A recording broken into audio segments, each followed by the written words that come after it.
Hello everybody, in today's video we'll be covering haloalkanes, haloarenes, and we will also be covering the alcohol phenol ether. So I'll be reading each paragraph and telling whatever things that I find that are very different from what we generally learn. So let's get started. So in the first paragraph itself, obviously there are a shit ton of random ass details like chloramphenicol that is produced by microorganisms is very effective for the treatment of thyroid fever. Iodine, you know that it produces, iodine is contained in this hormone called thyroxine. Deficiency causes goiter. Synthetic halogen compounds chloroquine is used for the treatment of malaria, and halothane is used as an anesthetic during surgery. And this can come, I guess, but we'll just keep our mind, in that direction so that we can remember it. I don't think it's possible to reproduce those names in the exam, but if we see it, we can most probably get the answer. This is very basic things, but allylic halides, benzylic halides, and vinylic and aryl halides. So we all know this, but just to go back to it, allylic is next to double bond, benzylic is next to the benzene ring, vinylic is on the double bond, aryl is on the benzene ring. So just revising gem and Vic. Gem is on the same carbon, Vic is on the two different carbons. So obviously these are very normal trends as you can see. And one thing that you learn methods of preparation of haloalkanes is that thionyl chloride is preferred because in the reaction alkyl halide is formed along with gases SO2 and HCl. These two gaseous products are escapable. That's why it gives pure alkyl halides. And one thing that I did not know is constant boiling with HBr is used for preparing alkyl bromide. One more small detail that we miss generally is good yields of Ri may be obtained by heating alcohols with sodium or potassium iodide in 95% orthophosphoric acid. And remember, we have to remember the side products in these reactions as well, like this H3PO3, POCl3, SO2, and such. So they said phosphorus tribromide and triiodide is also generated in situ with the reaction of red P and X2. Okay, just remember that. Could be asked, like I'm not sure if it has been asked before, but something that we usually tend to miss. Take a screenshot of this page and make sure you remember all the side products that I marked. Finkelstein reaction is something that we all know, but I'm just going to reinstate it. Rx plus NaI gives Ri plus NaX, and it's occurring by SN2 mechanism. And the formed, why we use this, because the formed NaCl or NaBr is precipitated, so it moves forward according to Le-Chatelet principle. Everybody knows that. So yeah, look at these. Like alkyl fluoride is synthesized by Schwarz reaction. Schwarz reaction can be occurred in all of these four. Okay, remember they could ask a numerical type or something, so you can remember that AgF, Hg2F2, COF2, or SbF3 can be used in Schwarz reaction. And I'm pretty sure they have not asked SbF3, but correct me if I'm wrong in the comments. In the preparation of the haloarenes as well, there is something that we need to know actually. Reactions with iodine are reversible in nature and require the presence of oxidizing agent, which we had done in hydrocarbons video if you remember watching, to oxidize the HI formed during iodination. That will form I2 again. Fluorocompounds are not prepared due to the high reactivity of fluorine. Then you have regular Sand-Meyer reaction. Sand-Meyer reaction is something that we all know. It's Cu2Cl2 salts type shit. So these kind of salts, they are reacted with the diazoniums. Okay, see the diazonium series we all know, the diazonium, and it's freshly prepared with cuprous chloride. Okay, called cuprous chloride or cuprous bromide. This one reaction has been reinstated in two chapters till now. One is in amine, one is in this. It basically, you just don't need any Cu2S2 bullshit for the iodine. You just need a Ki. Okay, you just need a Ki. Now, physical properties is something that we always tend to miss. Alkyl halides are colorless when pure, but bromides and iodides develop color when they're exposed to light. Volatile hydrogen compounds have a sweet smell. So one question that is an in-text questions that we miss: sulfuric acid is not used for the reaction during the reaction of alcohols with Ki because the I2 releases a strong oxidizing. I mean the H2SO4, sorry, the sulfuric acid.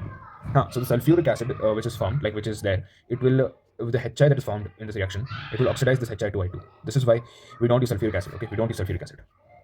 Oh, yeah, one thing I want to reinstate actually is that PX3 forms H3PO3, PCl5 forms POCl3, PX3 forms H3PO3, PCl5 forms POCl3.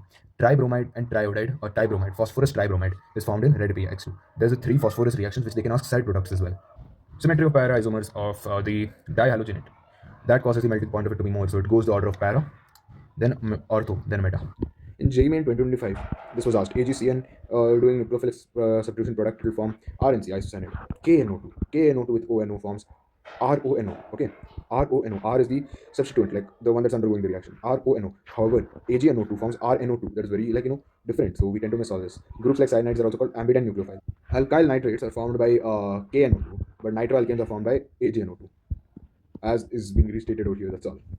Look at this. This is the transition state of SN2 that they've given. So please just remember this. The transition state so formed, just it's a 5 transition state. It's a 5 transition state, and we need to check the stability of this delta minus. Okay, while you do any SN2s. So yeah, guys, some things that I totally forgot is the Nicol prism. Right, plane of polarized light is produced by passing ordinary light through Nicol prism, and they are called optically active compounds. And the angle which is produced by the plane polarized light is rotated is measured by an instrument called polarimeter. And clockwise rotation is called dextrorotatory, which is to the right, and lever rotatory is to the left, and that's all we have to know. We know all about chirality already. It's just regular, normal optical isomerism. It's all right.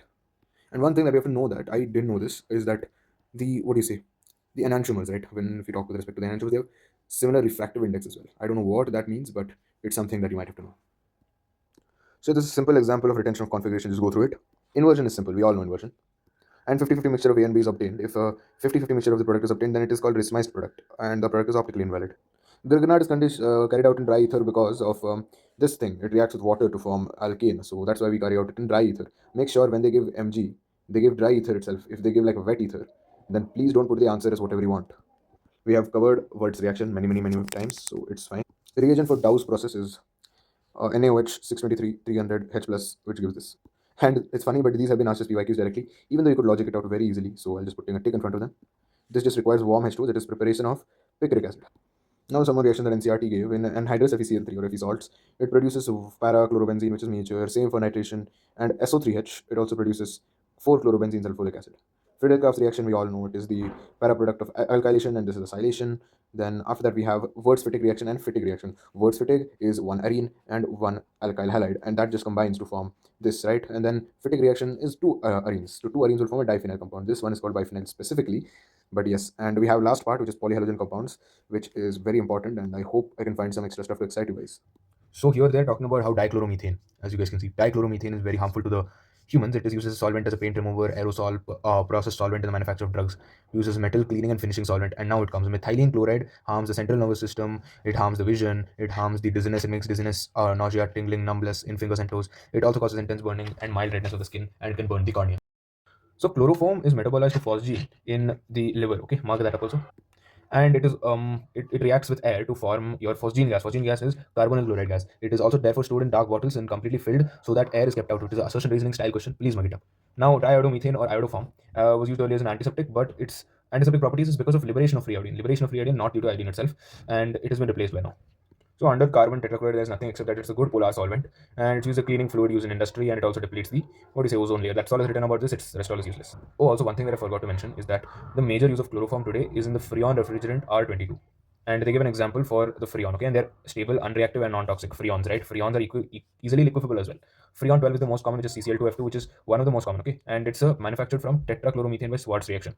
See, freons are used in refrigerants, and refrigerants, like, they release these freons into the air. So now when this goes to stratosphere, it can upset the natural ozone balance because it can initiate a radical chain reaction, which will combine with the ozone present. We just need to know the full form of DDT from here because all these have been given for stupid fact-based stuff. If you want to have marked the important lines, such as it was once used to treat mosquito for malaria and lice that carry typhus, okay, and they have high toxicity towards fish, and it is banned in US states, in United States, and many of the insects actually they developed a resistance to DDT, and the chemical stability and its fat solubility was the problem of DDT. It was not metabolized very rapidly by animals, right? So this the structure of DDT could be asked, like number of chlorines, number of hydrogen, number of benzene rings, is it aromatic? X questions can be asked. So thank you.